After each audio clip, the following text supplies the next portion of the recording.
I'm delighted to make a small contribution to the new open course on leading from within, capacity building for ESD leadership. What I wanted to talk about today in a couple of minutes is the context of ESD to remind everybody of what that is and some forthcoming publications that will support the embedding and embodying of ESD across the higher education sector. Also looking at institutional levers and scales of impact, and also finally looking at purpose and contribution. So first of all, the context. And just to remind everybody, I'm sure you're all really familiar with it at this stage now, but the ESD definition, the UNESCO definition, looks at empowerment. It looks at ESD as being a lifelong learning process, a transformation process, and also a holistic process. And of course, it's directly linked to SDG 4 and quality education. So I think we need to keep this foremost in our mind when we're looking at embedding ESD across the curriculum and across our institution. Also, really importantly, from a holistic point of view, we're looking at, utilizing a framework of the head, heart, and hands. And I think we are quite good at the head and the hands part.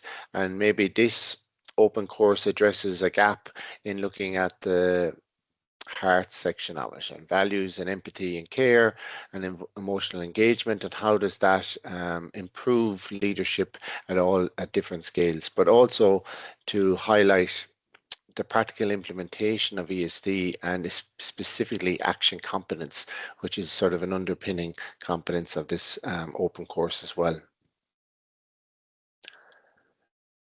And again, you'll be very familiar with this, so I won't spend too much time on it, but the national strategy has 5 priority action areas.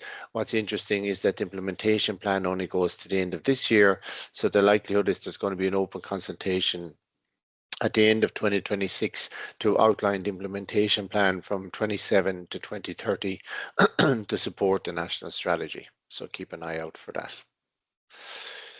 When we look at the themes in each of the priority action areas, we'll see them broken down there, but we see specifically and explicitly that ESD leadership is actually identified under transforming learning environments.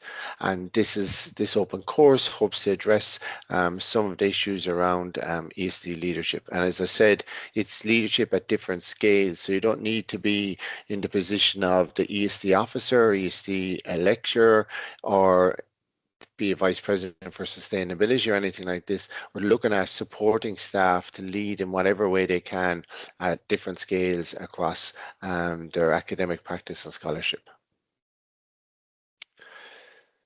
And again, you'll be aware I was on secondment of the Higher Education Authority for the last 18 months, and we're looking at a June date, hopefully, to publish the full ESD policy framework. And so this framework is going to support, hopefully, institutions across the sector and really highlighting the importance of ESD and highlighting the level of detail to provide a sort of holistic approach to ESD. And of course, these are all available on the HEA website, so we'll be flagging the release and publication of all of these when they come in time. And obviously, these policy framework will also help to inform the ESD to 2030 implementation plan. And just to note that the Higher Education Authority ESD Community of Practice is going to continue, and I'll continue to chair that, and we're going to have our first meeting in September to sort of activate that again. And I suppose the open courses have been a clear demonstration of collaborative leadership across the sector. We now have sort of 3 dedicated courses, basically outlining a pathway for higher and further education staff. We have the open course in education for sustainability, and the embedding the SDGs, and now the building capacity for leadership. But also just to note, in the last couple of weeks, a new open course on embedding global citizenship has also been released. And this has really shown and demonstrated the collaborative impact of institutions getting together to provide professional development opportunities for staff. Just for yourselves, from a levers and scales of impact point of view within your own institution, like there are several institutional levers, and I would encourage people to make themselves aware and familiar with this. Like within most of the strategic plans across the higher education sector, institutions have committed to sustainability, climate action, the SDGs Some explicitly on education for sustainable development and some not. Within the HEA performance agreement frameworks, there's also commitments there around sustainability and climate because that's a transversal theme. What would be really interesting is for you to look at your own teaching, learning, and assessment strategies within your institutions or curriculum frameworks to identify is ESD explicit there. Every year, every public sector institution has to produce a climate action roadmap, which is essentially outlining a decarbonisation roadmap for the institution. But a lot of institutions have included educational commitments in there as well. A lot of institutions have dedicated sustainability and climate action strategies, but not all institutions have that. But within that, ESD should be to the forefront as well. And quality enhancement and quality assurance cycles of program review processes are also opportunities to make ESD a core guiding principle. Of course, we have ranking systems, which puts values and credits on ESD as well. In some cases, we have grassroots green campus program and students union activities, and some students union have sustainability reps.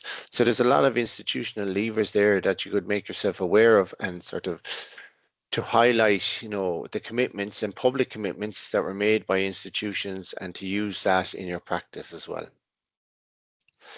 When you're thinking about the scales of impact, it's interesting to look at it, from a very practical level at a module level, but also working up towards a program, department, school, institution, the discipline more generally, and obviously society.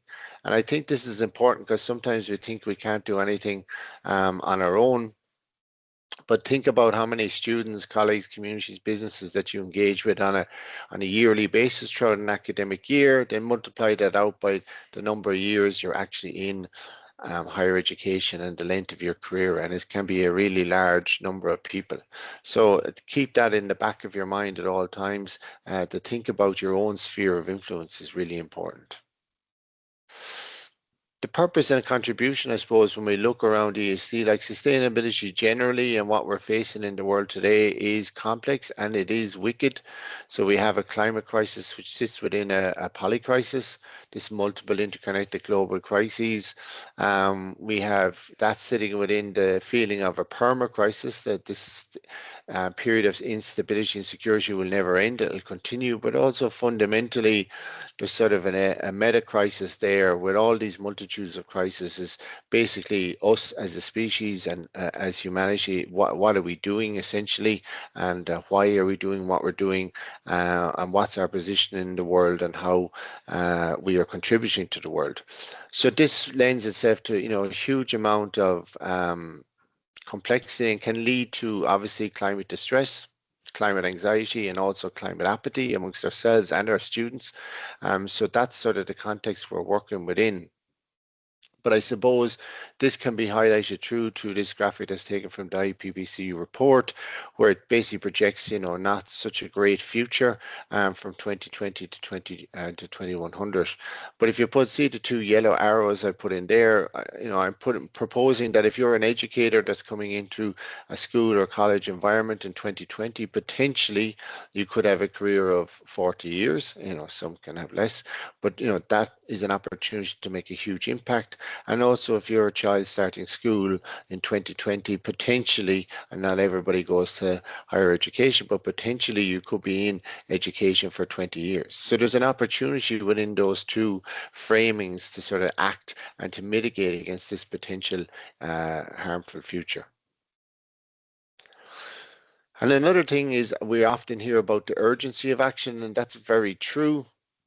But Professor Kerry Fasher put an interesting point in a podcast that I was listening to that she was contributing to, where she says, what if we had 100 years? And I've been sort of thinking about this a lot. And we'll take some examples of some of our universities and how old they are, and to think about the institution that we're in as a sort of long-term project, and what contribution can that institution make to society and our communities over that time. And within that, then what time or what contribution can we make within that longevity? So if you can, for myself, from a personal perspective, like I'm 25 years in higher education, potentially I would have 15 years left if everything goes okay. And so the question I'm asking myself is, what can I do in 15 years? And so that's taking a long-term view of the sort of impact you might have personally. And I think that's important for people because we do tend to be very reactive and look at things in the short term. So to think about that in a longer term can actually give you some hope and some scope to sort of plan to have real impact.